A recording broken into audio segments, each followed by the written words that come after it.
Hello दोस्तों, नमस्कार। दिन भर की बड़ी खबर बिना देरी के बताएंगे, जहां सबसे पहले बताएंगे म्यांमार में इस्लामिक आतंकवादी समूहों ने 1600 से अधिक हिंदुओं 120 बौद्धों को बंधक बना रखा है। जी हां, ये खबर आते ही भारत में मच गया हड़कंप। बताएंगे दोस्तों किसने ये खबर छापी है, साथ ही साथ आपको बताएंगे जहां पर चुनाव से पहले छत्तीसगढ़ का कांकेर में बहुत बड़ा एनकाउंटर, 29 को भारतीय सेना ने कर दिया ढेर। जी हाँ दोस्तों, नक्सलियों का टॉप कमांडर भी हुआ ढेर। जी हाँ, बताएंगे इतना बड़ा सक्सेसफुल ऑपरेशन भारतीय सेना ने कैसे अंजाम दिया, कैसे मिला भारतीय सेना को इनपुट। साथ ही साथ ईरान का इजराइल पर हमले के बाद इजराइल ने भारत को लिखी चिट्ठी, कहा दुश्मन नंबर 1 को बैन कराएं। बताएंगे दोस्तों क्या है इजराइल का मतलब। तो वही लोकसभा चुनाव से पहले बहुत बड़ा ओपिनियन पोल आपको बताने वाले हैं, जहां पर इस पार्टी की होने वाली है बम्पर जीत। ओपिनियन पोल में जनता किसको जितवा रही है, सबसे पहले सबसे बड़ा खुलासा करेंगे, सारी जानकारियां बताएंगे। बस आप वीडियो के अंत तक बने रहिएगा। और खबरों में आगे बढ़ने से पहले मानते हैं कि भारत में विकास हुआ है और भारतीय सेना विश्व की बेहतरीन सेना है, नंबर 1 सेना है। तो इस वीडियो को लाइक करके, चैनल को सब्सक्राइब करके, बेल आइकन दबा के कमेंट में जय हिंद अवश्य कहिएगा। बात करें पहली बड़ी खबर की, जहां म्यांमार से बहुत बड़ी खबर, बहुत बड़ा खुलासा। म्यांमार में इस्लामिक आतंकवादी समूहों ने 1600 से अधिक हिंदुओं 120 बौद्धों को बंधक बना रखा है। जी हाँ, म्यांमार के रखाइन राज्य में रोहिंग्या आतंकवादी समूहों द्वारा 2017 में किए गए हिंदुओं के नरसंहार की पुनरावृत्ति हो सकती है। देश के अराकान राज्य के बिथुडुआंग में हिंदू और बौद्धों के एक समूह को बंधक बनाया जा रहा है। बुथी दोंग में अशांति और अस्थिरता बढ़ने के साथ अस्थिरता ने एक नया मोड़ ले लिया है और इस्लामी आतंकवादी समूह सेना के इशारे पर धर्म के आधार पर जातीय समूहों को मारने और आतंकित करने के लिए काम कर रहे हैं। वहाँ 1600 से अधिक हिंदू और 120 से अधिक बौद्ध हैं। फिलहाल वहाँ उनके द्वारा बंधक बना लिया गया है, ये जानकारी एक सूत्र ने दिया है और ये खबर द न्यू इंडियन एक्सप्रेस में छपी है, जो आपको बता रहे हैं। इन बंधकों के जीवित रहने या रिहाई को लेकर अनिश्चितता बनी हुई है। धार्मिक और जातीय दंगों ने निवासियों को अपनी जान बचाने के लिए भागने पर मजबूर कर दिया है। 11 अप्रैल को 2 दुर्भाग्यशाली युवक गला रेतकर मृत पाए गए। नवंबर 2023 में अराकान सेना के विद्रोही समूहों से सेना द्वारा लड़ाई शुरू करने के बाद पैदा हुई उथल पुथल के बाद से इस क्षेत्र में यह पहली ऐसी घटना थी। जी हाँ, वाकई में ये खबर आपको डिस्टर्ब कर सकती है, वाकई में ये खबर आपको चौंका सकती है। आप अंदाजा लगा सकते हैं दोस्तों, अगर वाकई में इन 1600 से अधिक हिंदू और 120 बौद्धों को बंधक बनाया हुआ है तो उनके साथ कितनी अभद्रता की जा रही होगी। उनको खाना पीना भी दिया जा रहा होगा या नहीं दिया जा रहा होगा, इसके बारे में भी कोई कुछ नहीं कह सकता। और वो लोग सही सलामत है या नहीं, इसकी भी पुष्टि नहीं हो पा रही है। सूत्र ने कहा कि म्यांमार के सैन्य शासन ने अराकान आर्मी के खिलाफ लड़ने के लिए अराकान रोहिंग्या साल्वेशन आर्मी यानी ARSA और अराकान रोहिंग्या आर्मी के सदस्यों को बुनियादी सैन्य प्रशिक्षण प्रदान किया है। आरोप है कि रोहिंग्या आतंकी समूह बंधक बनाए गए लोगों के घरों को लूट रहे हैं और यहाँ तक कि उनको जला भी रहे हैं। जी हाँ दोस्तों, इनसे जुड़ी जो भी बड़ी अपडेट और लेटेस्ट खबर आएगी सबसे पहले आपको बताएंगे। लेकिन इस खबर पर हमें आपकी राय चाहिए दोस्तों, और कमेंट में ये लिखकर अवश्य बताइएगा कि इन बंधकों को छुड़ाने के लिए भारत को क्या कदम उठाने चाहिए। बढ़ते अगली बड़ी खबर की तरफ, जहाँ छत्तीसगढ़ से बहुत बड़ी खबर, भारतीय सेना के लिए बड़े ही बहादुरी की खबर निकलकर सामने आ रही है, जहां वोटिंग से पहले कांकेर में बहुत बड़ा एनकाउंटर, नक्सलियों का टॉप कमांडर समेत कुल 29 नक्सली ढेर। जी हाँ दोस्तों, सही सुना आपने। बता दें, देश में 19 अप्रैल को पहले चरण का मतदान होना है। ऐसे में चुनाव से पहले छत्तीसगढ़ के कांकेर में मुठभेड़ की खबर आई है। पुलिस और नक्सलियों के बीच मुठभेड़ में 3 जवानों के घायल होने की खबर है। छोटे बेटिया थाना क्षेत्र के माड़ इलाके में मुठभेड़ जारी है। घायल जवानों को जंगल से निकालने के लिए अतिरिक्त फोर्स भेजा गया। इस मुठभेड़ में नक्सली कमांडर शंकर राव भी मारा गया। अब तक 29 शव बरामद किए जा चुके हैं। साथ ही बड़ी संख्या में ऑटोमेटिक राइफलें भी बरामद की गई है। जानकारी के मुताबिक 3 पुलिसकर्मी भी इस ऑपरेशन में इस मुठभेड़ में घायल हुए हैं। SP कल्याण एरिसेला ने पुष्टि किया कि मुठभेड़ में 29 नक्सली मारे गए हैं। साथ ही उन्होंने बताया कि टॉप नक्सली कमांडर शंकर राव भी मारा गया। आप सभी की जानकारी के लिए बता दें कि शंकर राव नक्सली पर 25 लाख का इनाम था, यानी 25 लाख ही इनामी था। 7 AK-47 राइफल के साथ एक इंसास राइफल और 3 LMG भी बरामद हुई। जी हाँ दोस्तों, बता दें, पुलिस ने प्रेस कॉन्फ्रेंस जारी करके बताया कि BSF और DRG की टीमों द्वारा 16 अप्रैल को कांकेर के गांव बीना गुंडा में एक संयुक्त अभियान शुरू किया गया था। तभी BSF ऑप्स पार्टी पर CPI माओवादी कैडरों की गोलीबारी हुई और BSF सैनिकों ने उनके खिलाफ प्रभावी ढंग से जवाबी कार्रवाई की। इसके अलावा एक BSF कर्मी के पैर में गोली लग गई और वो खतरे से बाहर है। वहीं 2 अन्य भी घायल हुए। ऐसे में अपने बहादुर जवानों का आप लोग थैंक यू, और साथ में जो घायल हुए हैं उनको गेट वेल सून कमेंट में लिखना मत भूलिएगा। साथ ही साथ अगली बड़ी खबर बता दें, इजराइल ने लिखी भारत को चिट्ठी, कहा दुश्मन नंबर 1 IRGC को बैन कराएं। जी हाँ, क्या है ये IRGC? बता दें, ईरान के इजराइल पर अटैक के बाद मिडिल ईस्ट में हलचल तेज है। अब इजराइल ने भारत के विदेश मंत्री जयशंकर जी को चिट्ठी लिखी है। इस चिट्ठी में ईरान के IRGC यानी ईरान रिवॉल्यूशनरी गार्ड कॉर्प्स को आतंकी संगठन घोषित करने की मांग की गई है। इससे पहले अमेरिका ने 2019 में इसको बैन किया था। इससे पहले इजराइल ने हमास को आतंकी संगठन घोषित करने की भी भारत से मांग की थी। इजराइल पर हमले के बाद आज पूरी दुनिया में ईरान के रिवॉल्यूशनरी गार्ड्स यानी IRGC की चर्चा हो रही है। CIA, मोसाद, KGB और रॉ जैसे अंतरराष्ट्रीय खुफिया एजेंसियों के साथ IRGC की तुलना हो रही है। खास बात यह है कि IRGC ना तो नियमित आर्मी और ना ही ये विशुद्ध खुफिया संगठन। ये ईरान की आर्मी से अलग एक पैरा मिलिट्री फोर्स है जो सीधे ईरान के सुप्रीम लीडर अयातुल्ला खामेनेई को रिपोर्ट करती है। साल 2019 से अमेरिका ने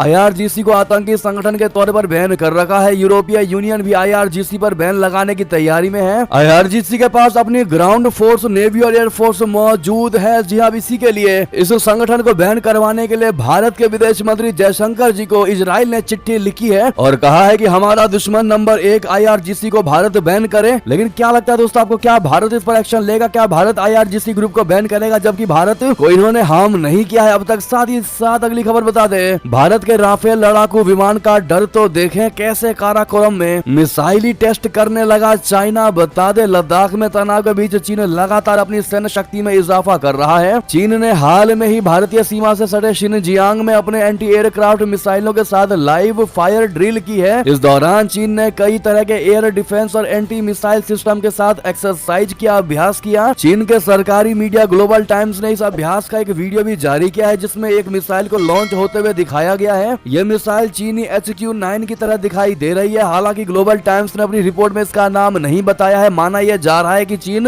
LAC के नजदीक भारत के राफेल लड़ाकू विमानों की गतिविधियों से परेशान है। भारत ने फ्रांस से खरीदे गए राफेल विमानों को हरियाणा के अंबाला और पश्चिम बंगाल के हासीमारा एयरबेस पर तैनात किया है। जी हाँ, लेकिन अगर आप भी मानते हैं कि भारत के सामने चाइना अब टिकने तो दूर, भारत के सामने भटक तक नहीं सकता, तो कमेंट में Indian army is the best army अवश्य कहिएगा। साथ ही साथ अगली खबर बता दें, सेना प्रमुख जनरल मुनीर ने खाई कसम, कहा आतंकवाद से पैदा हुए खतरों को हमेशा के लिए कर देंगे खत्म। जी हाँ, पाकिस्तान के सेना प्रमुख जनरल अजीम मुनीर ने मंगलवार को आतंकवाद से उत्पन्न खतरे को हमेशा के लिए खत्म करने की कसम खाई है। दरअसल पाकिस्तान में अफगानिस्तान की सीमा से लगे क्षेत्रों में आतंकी हमलों में काफी वृद्धि हुई है। पाकिस्तानी सेना की मीडिया विंग द्वारा जारी एक बयान के अनुसार जनरल मुनीर ने मंगलवार रावलपिंडी में आयोजित 264वें कोर कमांडर कॉन्फ्रेंस को संबोधित किया। कार्यक्रम के दौरान जनरल मुनीर ने आतंकी हमलों को विफल करने और आतंकवाद विरोधी अभियानों के तहत आतंकी कमांडरों को बेअसर करने में पाकिस्तानी सेना के प्रयासों की सराहना की। पाकिस्तान की सशस्त्र बल आतंक के खतरे को हमेशा खत्म करने के लिए प्रतिबद्ध है। लेकिन दोस्तों, सेना प्रमुख जनरल मुनीर ने यह कसम जरूर खाई कि आतंकवाद से पैदा हुए खतरों को हमेशा के लिए खत्म कर देंगे, लेकिन उन्होंने ये नहीं कहा कि हम आतंकवाद को ही खत्म कर देंगे। ऐसे में भारत ने हर बार पाकिस्तान को एक बात बताई है कि अगर तुम आगे बढ़ना चाहते हो, अपने देश के नागरिकों के साथ आगे बढ़ना चाहते हो, देश को आगे बढ़ाना चाहते हो, तो आतंकवाद को पूरे तरीके से जड़ से मिटाना होगा। लेकिन नहीं, पाकिस्तान लगता नहीं कि आतंकवादियों को खत्म करेगा, क्योंकि पाकिस्तान का वजूद ही आतंकवादियों से है। मानते कि नहीं दोस्तों? अपनी राय अवश्य दीजिएगा। साथ ही साथ आपको बता दें, इतना ही नहीं, जनरल मुनीर के खिलाफ बोलने की मिली है सजा। पाकिस्तानी सेना का कोर कमांडर हुआ बर्खास्त। 2025 में बनने वाले थे आर्मी चीफ। जी हाँ, पाकिस्तानी सेना के प्रमुख पद के दावेदारों में से एक lieutenant general Ayman Bilal Safdar के इस्तीफे ने भूचाल ला दिया है। सेना के रहमो कलम पर पलने वाली पाकिस्तान की मुख्य धारा की मीडिया ने भले ही इस खबर को दबा दिया, लेकिन स्वतंत्र पत्रकार और यूट्यूबर्स ने lieutenant general Ayman Bilal Safdar के इस्तीफे को लेकर मोर्चा खोल दिया है। Lieutenant general Ayman Bilal Safdar ने पाकिस्तानी सेना पर चुनाव में धांधली में शामिल होने का आरोप लगाया था। पाकिस्तानी यूट्यूबर्स के अनुसार lieutenant general Ayman Bilal Safdar ने 5 मार्च 2024 को कोर कमांडर कॉन्फ्रेंस में सेना के खिलाफ टिप्पणी की थी। जी हाँ, ये हाल है दोस्तों पाकिस्तान का। ऐसे में जब पाकिस्तानी सेना का कोर कमांडर अपनी बात नहीं रख सकता, उसको बर्खास्त कर दिया जा रहा है, तो आम जनता का क्या हाल होता होगा आप अंदाजा लगा सकते हैं। और कुछ दिन पहले हमने आपको खबर बताई थी कि पाकिस्तानी आर्मी ने पाकिस्तान के पुलिस वालों को मारा था और कितनी बेरहमी से मारा था। आपने वो वीडियो भी देखी होगी। अब आप अंदाजा लगा सकते हैं कि पाकिस्तान कभी सुधरने वाला नहीं। लोकतंत्र तो एक बहाना है। पाकिस्तान में प्रधानमंत्री, राष्ट्रपति, ये पद जो है वो पाकिस्तान में सिर्फ नाम मात्र है, बल्कि असली किरदार कौन निभाता है आप सभी अच्छे से जानते हैं और कमेंट में लिखकर जरूर बताइएगा। अगर हम जानते हैं तो साथ ही साथ बता दें। ईरान से बड़ी खबर, राष्ट्रपति रईसी ने कतर के अमीर से फोन पर की बात, कहा फलस्तीनी अब भी इजराइल के जुल्म के खिलाफ लड़ रहे हैं। जी हाँ, ईरान और इजराइल के बीच युद्ध की आशंकाओं के बीच ईरान के राष्ट्रपति इब्राहिम रईसी ने कतर के अमीर शेख तमीम इब्न हमद अल थानी के साथ फोन पर बात की। इस दौरान रईसी ने अपने प्रतिद्वंदियों को कड़ी चेतावनी देते हुए कहा कि हमारे हितों के खिलाफ की गई किसी भी कार्रवाई के गंभीर परिणाम होंगे। हमारी ओर से इसमें शामिल सभी लोगों के खिलाफ कड़ी कार्रवाई की जाएगी। इस बीच कतर के अमीर ने ईरान के साथ मजबूत द्विपक्षीय संबंधों की पुष्टि की है। मीडिया रिपोर्ट के अनुसार गाजा में फलस्तीनियों की स्थिति पर जोर देते हुए उन्होंने कहा कि इजराइल के अत्याचारों को रोकने के प्रभावी उपायों की आवश्यकता है। उन्होंने कहा कि गाजा में इजराइल के अत्याचारों से पीड़ित लोग शक्तिशाली हैं। फलस्तीनी अब भी इजराइल से लड़ रहे हैं। अमेरिका सहित अन्य पश्चिमी देशों के समर्थन के बाद भी फलस्तीनी इजराइल का डटकर मुकाबला कर रहे हैं। तो वहीं आपको बता दें, ईरान ने बताई भारत आ रहे जहाज के अपहरण की असली वजह, पाकिस्तानियों को घर भेजने को तैयार। भारतीयों का क्या होगा आपको बता दें। ईरान ने कहा है कि उसने भारत आ रहे जहाज को समुद्री नियमों का उल्लंघन करने के लिए कब्जे में ले लिया है। ईरानी नौसेना के कमांडो ने बीते शनिवार को होर्मुज स्ट्रेट के पास इजराइल से जुड़े जहाज MMC एरिज पर कब्जा कर लिया था। पुर्तगाल का झंडा लगे इस जहाज को कब्जा करने के बाद ईरानी जल क्षेत्र में ले जाया गया है। ईरान ने जहाज पर कब्जे की कार्रवाई इजराइल पर ड्रोन और मिसाइल हमले वाली रात से ठीक पहले की थी। जहाज पर चालक दल के सदस्यों में भारत के साथ ही पाकिस्तान के भी नागरिक मौजूद हैं। पाकिस्तान से आ रही मीडिया रिपोर्ट के मुताबिक ईरान के कब्जे वाले जहाज पर 2 पाकिस्तानी नागरिक मौजूद हैं। पाकिस्तानी नागरिकों के होने की जानकारी होने के बाद इस्लामाबाद के विदेश विभाग ने ईरान के प्रतिनिधियों से संपर्क किया, जिसके बाद ईरान ने बड़ी राहत दी है। रिपोर्ट के अनुसार ईरान ने बताया कि पाकिस्तानी चालक दल जब चाहे घर वापस जाने के लिए स्वतंत्र है। हालांकि यह जहाज के कैप्टन का विशेषाधिकार है कि वो अपने चालक दल को कब्जे को बोर्ड छोड़ने का अनुमति दे देता है। तो वहीं बता दें, MSC एरीज जहाज के चालक दल के 25 सदस्यों में से 17 भारतीय नागरिक हैं। भारत ने अपने नागरिकों की सुरक्षित वापसी के लिए प्रयास शुरू कर दिए हैं। भारत के विदेश मंत्री जयशंकर जी ने अपने ईरानी समकक्ष आमिर अब्दुल्लाहियान के साथ फोन पर बातचीत में MSC जहाज पर भारतीय नागरिकों का मुद्दा उठाया था। भारतीय विदेश मंत्री ने ईरान से क्रू से मिलने के लिए सरकार का प्रतिनिधि मंडल भेजे जाने की मांग की थी, जिस पर ईरानी नेता ने सहमति जताते हुए जल्द मुलाकात संभव कराने की बात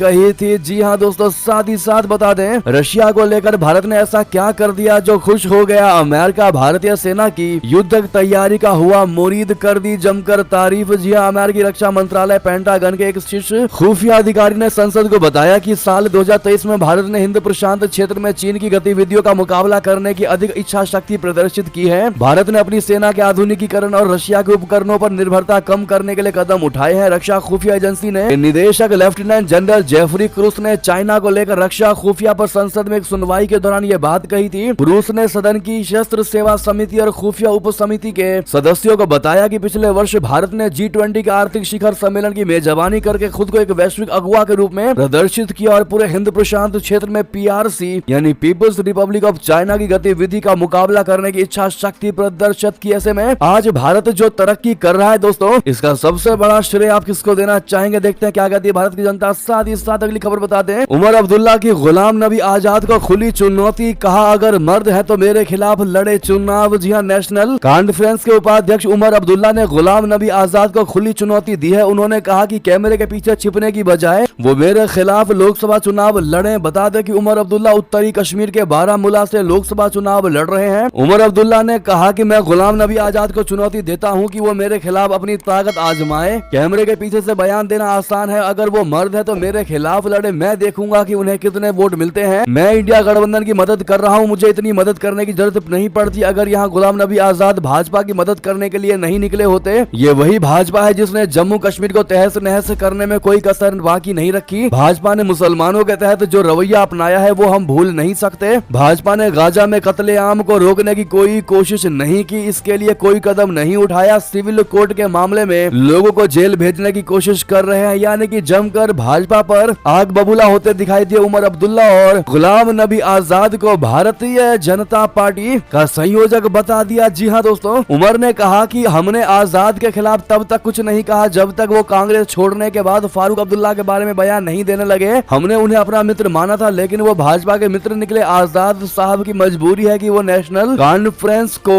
निशाना बना रहे हैं, वो भाजपा को निशाना नहीं बना सकते। यानी कि कहीं ना कहीं गुलाम नबी आजाद के तार उमर अब्दुल्ला ने भाजपा से जोड़ जोड़ दिया। इस पर आप क्या जवाब देंगे दोस्तों, बताइएगा जरूर। तो वहीं आपको बता दें, गुलाम नबी आजाद को बड़ा संदेह, कहा कभी कभी लगता है कांग्रेस खुद चाहती है भाजपा जीते। जी हाँ, डेमोक्रेटिक प्रोग्रेसिव आजाद पार्टी के अध्यक्ष गुलाम नबी आजाद ने सोमवार को अपनी पुरानी पार्टी पर यानी कांग्रेस पर कड़ा प्रहार किया। उन्होंने कहा कि कभी कभी उन्हें लगता है कि कांग्रेस ने भारतीय जनता पार्टी के साथ गठबंधन किया है क्योंकि वे पार्टी को मजबूत करने के लिए कोई कदम नहीं उठाते हैं। उन्होंने कांग्रेस नेतृत्व की कमियों को गिनाते हुए कहा कि भाजपा की चुनावी जीत के पीछे यही विफलताएं जिम्मेदार हैं। तो देखा दोस्तों आपने, एक तरफ उमर अब्दुल्ला गुलाम नबी आजाद के तार बीजेपी से जोड़ रहे हैं, कह रहे हैं कि वो बीजेपी के हेल्पर हैं, तो वही दोस्तों गुलाम नबी आजाद कह रहे हैं कि कांग्रेस और भाजपा मिली हुई है। बहरहाल अब आप लोग इस लूप को लेकर क्या कहना चाहेंगे, बताइएगा जरूर। साथ ही साथ बता दें, अमेरिका में हिंदुओं पर बेतहाशा बढ़े हमले, अमेरिकी सांसद थानेदार ने जताई चिंता। बता दें, भारतीय अमेरिकी सांसद ने अमेरिका में हिंदू और हिंदुत्व के खिलाफ हमलों में काफी वृद्धि होने का दावा करते हुए आगाह किया है। ये नियोजित हिंदू विरोधी हमलों की शुरुआत भर है। सांसद थानेदार ने सोमवार को यहाँ नेशनल प्रेस क्लब में हुए संवाददाता सम्मेलन में पत्रकारों से कहा कि आज मैं अमेरिका में हिंदुत्व पर हुए हमलों में काफी वृद्धि देख रहा हूँ। ऑनलाइन और अन्य तरीकों से दुष्प्रचार फैलाया जा रहा है। थानेदार और 4 अन्य भारतीय अमेरिकी सांसदों रॉ खन्ना, राजा कृष्ण मूर्ति, एमी बेरा और प्रमीला जयपाल ने हाल ही में न्याय मंत्रालय को पत्र लिखकर हिंदू मंदिरों और धार्मिक स्थलों पर हमलों में हुई हालिया वृद्धि की जांच करने का अनुरोध किया था। साथ ही साथ बता दें, हमें मंजूर नहीं बदलाव, हमारे मदरसों के लिए बना दे अलग शिक्षा बोर्ड। जी हाँ, मुस्लिम नेता की बहुत बड़ी मांग। दरअसल जमीयत उलेमाए हिंद के प्रमुख मौलाना महमूद मदनी ने मदरसों के स्वरूप में बदलाव की किसी भी पहल को अस्वीकार यानी अनएक्सेप्ट बताते हुए धार्मिक शिक्षा केंद्रों के लिए स्वतंत्र शिक्षा बोर्ड की स्थापना पर मंगलवार को जोर दिया। संगठन द्वारा आयोजित मदरसा संरक्षण सम्मेलन को संबोधित करते हुए राज्यसभा के पूर्व सदस्य मौलाना मदनी ने आरोप लगाया कि हमारी संस्थाओं को बंद करने या उनके स्वरूप बदलने के लिए पूरी ताकत लगाई जा रही है, लेकिन हम ऐसी कोई व्यवस्था को स्वीकार नहीं करेंगे। उन्होंने कहा कि वर्तमान समय की आवश्यकताओं के अनुरूप ऐसी व्यवस्था स्थापित की जाएगी जिसके तहत हमारी धार्मिक शिक्षा प्रभावित न हो और समकालीन शिक्षा की आवश्यकताएं भी पूरी हो। साथ ही साथ बता दें, सऊदी अरब को फंसाने की तैयारी में पाकिस्तान, प्रिंस सलमान को लुभाने के लिए प्रोजेक्ट की झड़ी लगा दी। जी हाँ, पाकिस्तान ने सऊदी अरब से निवेश को आकर्षित करने के लिए परियोजनाओं का अंबार लगा दिया है। इसके साथ ही पाकिस्तान ने $1.2 अरब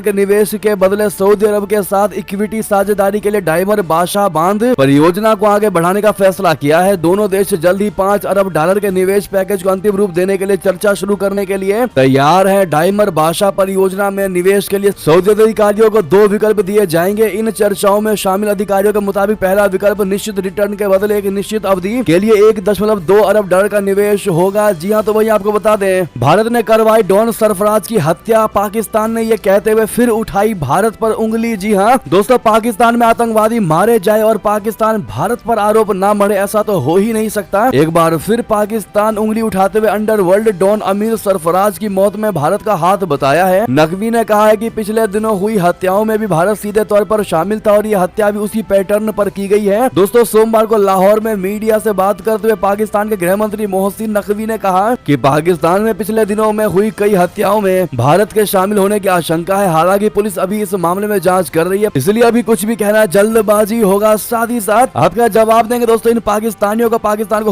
हुक्मरानों को जो किसी भी चीज में भारत पर इल्जाम मढ़ देते हैं बिना सबूत के, बिना किसी वेरिफिकेशन के, बिना किसी ऑथेंटिकेशन के? इसमें आपका जवाब तो बनता ही है। साथ ही साथ बता दें, अखाड़ा बन गई जॉर्जिया की संसद, सांसदों के बीच जूतम पैजार, एक दूसरे पर जमकर बरसाए लात घुसे। बता दें, संसद में हंगामा, नेताओं के बीच बहस, तनातनी, एक दूसरे का विरोध, कागज फेंकना, ये सब तो आपने कई बार देखा ही होगा। लेकिन जॉर्जिया की संसद में जो हुआ है वो बेहद शर्मनाक है। संसद में एक विवादास्पद बिल को लेकर सांसदों के बीच जमकर हाथापाई हुई। विपक्षी सांसद ने सत्ताधारी दल के नेता के मुंह पर घुसा जड़ दिया, जिसके बाद हालात बिगड़ गए। संसद में जमकर मारपीट हुई, जिसका वीडियो भी सामने आया है। जॉर्जिया की संसद में जिस समय ये हाई वोल्टेज ड्रामा हुआ उस वक्त विदेशी एजेंट बिल पर बहस चल रही थी। मीडिया रिपोर्ट के अनुसार विदेशी एजेंट बिल को लेकर देश में गुस्सा देखने को मिल रहा है। देश में इस बिल के खिलाफ लोगों ने आंदोलन भी शुरू किया है। इसे रशिया से प्रेरित बिल कहा जा रहा है। विपक्ष का कहना है कि यह बिल जॉर्जियाई संप्रभुता को खतरे में डालता है। साथ ही साथ आपको बता दें, कंगाली के बावजूद परमाणु हथियारों को अपग्रेड कर रहा है पाकिस्तान, वजह है अपना भारत। अमेरिकी खुफिया अधिकारी ने किया बड़ा खुलासा। जी अमेरिका के शीर्ष खुफिया अधिकारी ने संसद को बताया है कि आर्थिक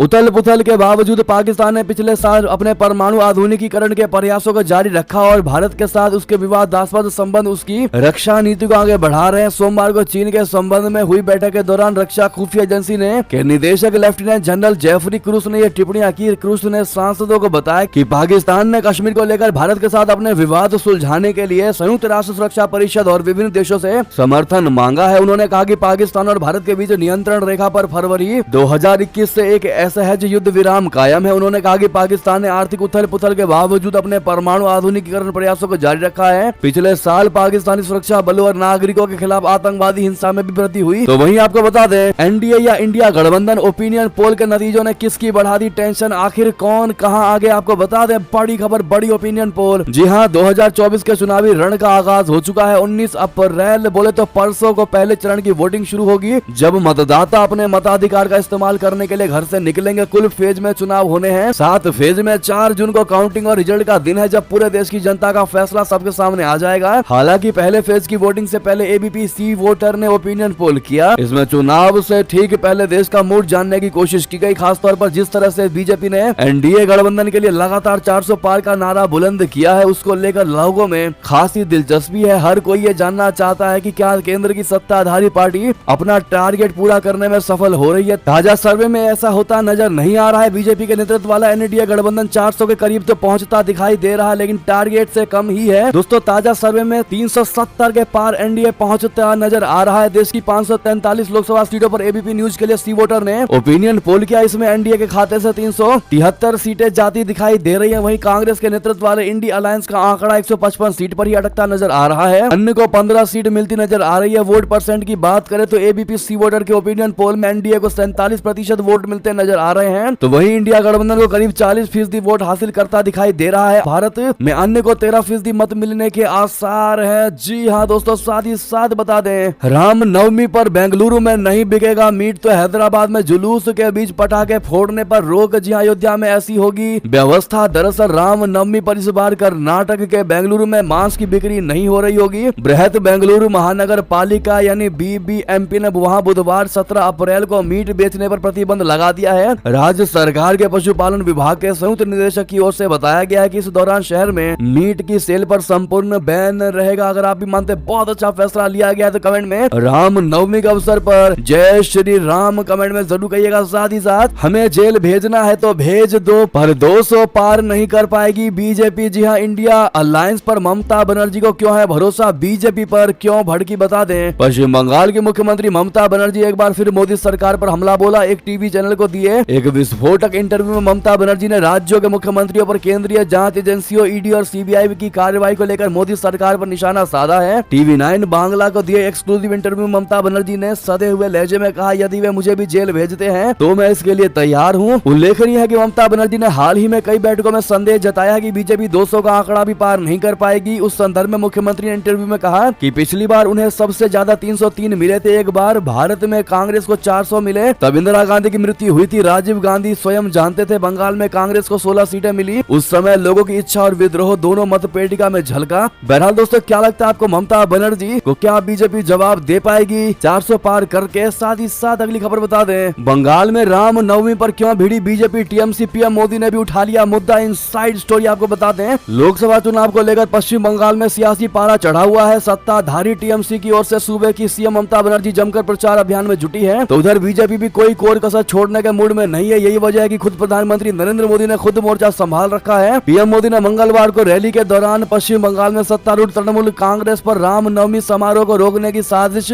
रचने का आरोप लगाया। प्रधानमंत्री ने बालूर घाट में रैली करते हुए कहा कि ये पहली रामनवमी है जब रामलला को अयोध्या के भव्य मंदिर में विराजमान किया गया है। मैं जानता हूं कि टीएमसी ने हमेशा की तरह यहां रामनवमी समारोह को रोकने की पूरी कोशिश की और कई साजिशें रची, लेकिन जीत सिर्फ सत्य की होती है। पीएम मोदी ने आगे कहा कि यही वजह है कि अदालत ने अनुमति दे दी है और बुधवार को रामनवमी जुलूस पूरी श्रद्धा और भक्ति के साथ निकाला जाएगा। मैं इस अवसर पर बंगाल के अपने सभी भाइयों और बहनों को बधाई देता हूं। तो वहीं मोदी जी ने कहा कि घुसपैठियों को बंगाल लीज पर दे चुकी है टीएमसी, इसीलिए करती है सीएए का विरोध। जी हाँ, सीएए के मुद्दे पर भी मोदी जी ने ममता बनर्जी को अच्छे तरीके से घेरा है। ऐसे में दोस्तों, ये थे भी की सारी बड़ी खबरें। आपको हमारी खबर कैसी लगी? आशा करता हूँ बहुत अच्छी लगी होगी। अगर थोड़ी भी अच्छी लगी है तो इस वीडियो को दोस्तों में, भाइयों में, साथियों में, रिश्तेदारों में शेयर अवश्य कर दीजिएगा। और अभी कर दीजिए इस वीडियो को लाइक, चैनल कर दीजिए सब्सक्राइब, बेल आइकन दबाइए, साथ ही कमेंट बॉक्स में लिख दीजिएगा जय हिंद जय भारत। और यहाँ तक बने रहने के लिए आप सभी का बहुत बहुत धन्यवाद।